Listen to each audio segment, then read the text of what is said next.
Alright, so you're going to exit the elevator on the third floor, and hopefully this is where you've come out across from another elevator. If not, you're down this hallway, through those doors, and you gotta make it to this end of the hallway. Anyway, this is the undergrad chemistry wing. So you see there's a women's washroom right there. Um, my office is, well, here. For this week, there's a good chance I'll be down this lab more than I am in my office, but anyway, come through the door, and you see the first door on the right is for the technician in the prep room, where they prepare all the experiments. That's where you gotta go if you gotta replace something from your kit, or from your goods. Here's one door to the chemistry lab, and you see a little schematic here with all the benches and fume hoods. There's two more doors down the hall, along with an ice box, and then of course an exit to the outdoors. There's also a men's washroom down there as well. So now let's head into the lab. Of course, no food or drink. We walk in, a whole bunch of stuff. Look immediately to the left, and we'll see an eye wash station, a fire extinguisher, and a safety shower and the pull bar for it. On the wall there's the first aid kit, and some gloves on the bench, along with other supplies that you'll need for various labs, like disposable pipettes, forceps, stirring rods. Anyway, we got one fume hood down here, where there are chemicals set up that you'll be using for the experiment you'll be doing at the time. Clearly labeled, so no excuse for grabbing the wrong thing, so long as you've read the lab. Come over here, we've got a sink, and as we move down to the next set of benches, we have a couple balances. Anytime you need a solid, it'll be out here on the tray. You can weigh it out either on a plastic weighing boat or on a sheet of paper. The nice thing about the sheet of paper is that you can fold it in half, so that when you've got to pour it into a vessel, it's got a nice almost funnel to it. We've got another fume hood here for waste. Every type of waste has its own container, whether it's organic, inorganic, if it's solid, glass. Glass we'll see later on, it's by the door. Used pipettes, and then in front we've got acetone, a few different wash bottles. This is usually the choice solvent to go to try and rinse out your glassware. Keep in mind though, it won't dissolve salts. You'll need water for that. Next fume hood over, we've got the same supplies that we did in the other hood for the lab at hand. And then we go further down, we've got spill kits, and then gloves, and pretty much everything else that we already saw repeated over again. So pipettes, bulbs, test tubes. And the whole front of the lab is like that. Filter paper, so disposable supplies, more or less. Again, a first aid kit, some solutions for burns, and then note a stapler lab report at the end of the day. Here we've got the glass waste, clearly labeled, and then a regular garbage can. And note at this door there's no eye wash station or safety shower. So if you do need those, you do need to make it to the doors at either end, not the middle. But otherwise, throughout the lab, you see we alternate sink, balances, sink, balances, sink, balances, and so on. So we're just going to make our way back to an earlier position here. And we can see that at the, so what is this, the south door of the lab. If we look at the benches, you can see it on the front face of it here, number 10. That's bench 10. And so on and so on is labeled throughout the lab. So behind it is bench 13. Further down this bench would be 14 and 15.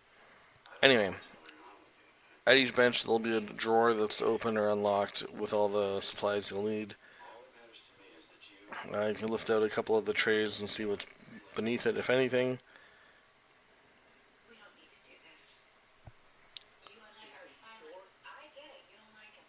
And then we've also got on top a micro glassware kit. And in here, you've got various things. You've got a few different vials of different sizes and shapes. Two of them have a flat bottom. One of them does not. It's got a rounded bottom, and they can all be connected to different pieces of glassware by using a Teflon adapter, which just screws onto the top of the vial. You do want to make sure it's got a pretty solid connection. If not, you can get the adapter replaced by the technician. This is a reflux condenser, one thing that you'll see later on. You can hook up to it.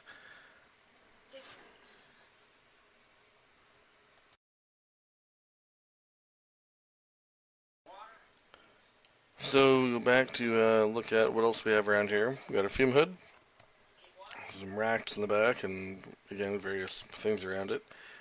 If we look, I'm just going to pull the sash up, and of course that allows you to work in the actual fume hood. Now in front, starting on the left hand side, we've got a black outlet, then a white outlet. Use the black one. The white one's controlled by this dial here, so even if a device plugged in is cranked up, if that dial's at 0, you got no juice going to it. Then you've got a gray tap and a green one. And then as you go to the other side of the hood, it should be symmetrical, although the yellow taps have been slowly replaced by gray ones. The yellow or gray being vacuum, green being water. And then again we have our other outlets. Again, always use the black outlet. Now, if you go and look in the hood itself, we have something green, something yellow, which is good because we had a green and yellow tap. So the water will come out, go right to the drain. They do leak a bit, so just keep an eye on that. The yellow is the vacuum, connect it with tubing. Then we've got some clamps in here, and then at the back, some aluminum heating blocks that you'll use. And you'll set those on the hot plate, and the vial can sort of stand in there, and you can clamp onto the vial if you need to.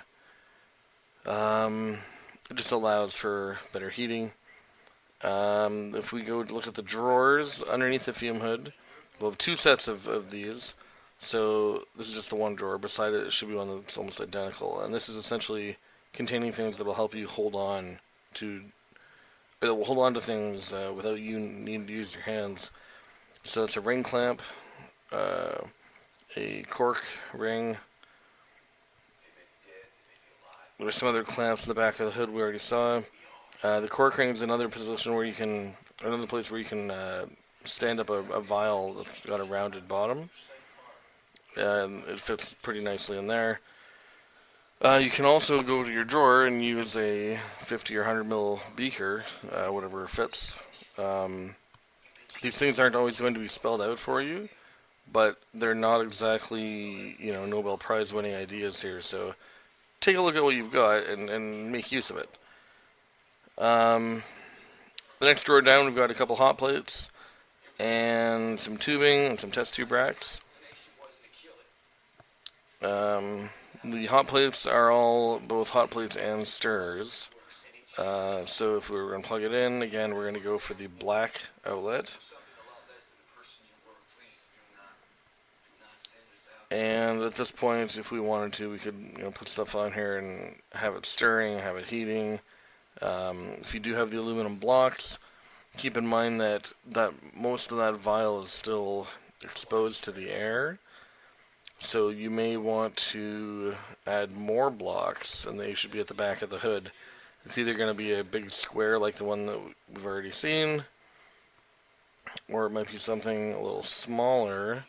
Just going to grab, using the tweezers to grab, and these little pieces here that can just go on either side of the vial.